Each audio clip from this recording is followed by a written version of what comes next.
Mangalo eto amintsika amin'izao fotoana izao ny délégation avy amin'ny OEF tarihiny secrétaire adjoint-mpanolosaina ho an'ny secrétaire général-ny OEF zany izy ireo izay manara-maso akaiky ny fivoarana ao anatin'ny fiomanana amin'ny fandraisana ilay fivoriana fahenina ambin'ny folo ny francophonie tanterahana eto Madagasikara. Mihena amin'ny tompon'andraikitra malagasy samihafa moa izy ireo, isany amin'izany ny prime ministre lehibe ny gouvernemanta Andriamato Olivier Mahafalisolona Mandrasana izay mandray azy ireo teny amin'ny lapatanjakana ny mahazo arivoteny mbola toy ao anatin'ny andro maromaro izay fitsidiana eto Madagasikara izay.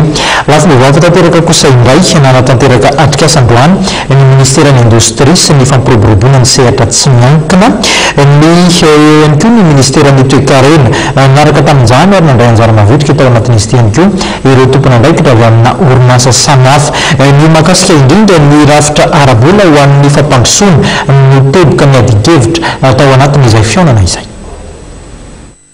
Ny valopolo isan-jaton'ny orinasa eto amintsika dia orinasa madinika izay misehatra amin'ny arabaritra ny ankamaroany.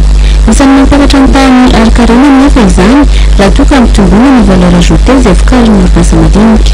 Misy ny fiarahamiasan'ny ministera ny toe-karena sy ny ministera ny indostria sy ny fampiroboroboana ny sehatra tsy miankina amin'ny hanamorana ny sehatra tsy miankina hanangana orinasa. Ilaina ny ananan'ireo secteur privé ireo fomba anasarany investissement mba ahafany mampiasa vola misy koa tamitsika. Zany fampiasana vola zany dia mitarika famorona asa. Ny famorona asa dia anisan'ny fomba tsara indrindra iditsika amin'ny toe-karena. Iarahana ny ministera roa tonto moa izy satria ministère de l'industrie fantatsika izy misana ny secteur privé dia ny ministère de l'économie zany no mamola vola ny antotan-kevitra rehetrarehetra entina manatsara ny secteur financier amin'ny ankapobeny. Mandritra ny atrikasany tanterahana tetsy amin'ny hotely Bisapondrano androany izay niarahan'ny ministera roa tonto sy ny mpisehatra tsy miankina dia nanambarana ny ministry ny indostria fa hidinina ny mahakasika ny fanaovana ny tora-taratasy sy ny antoka ho an'ny orinasa madinika izay miteraka reny ho an'ny firenena.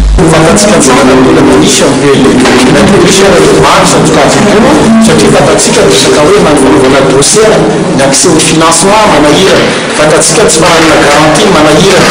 Misy ihany koa ny resaka taux préservé ary zay no mahatonga antsika eto androany hiaraka amin'izay satria mipetraka ny fivorona novatina amin'ny DPP ny dialogue public privé satria fantatsika tsara zay fahafian'izay satria ny secteur privé ny PME de créateur de richesse miaraka voalaza reo rehefa reo no mandroso dia mandroso ny firenena. Manambarana ny ministry ny toe-karena fa na dia ambany aza ny tahany tsy fananana asa eto amintsika dia ambony kosa ny asa tsy zarizary. Izany no tanjony amin'ny ahafahana manamora ny fananganana orinasa.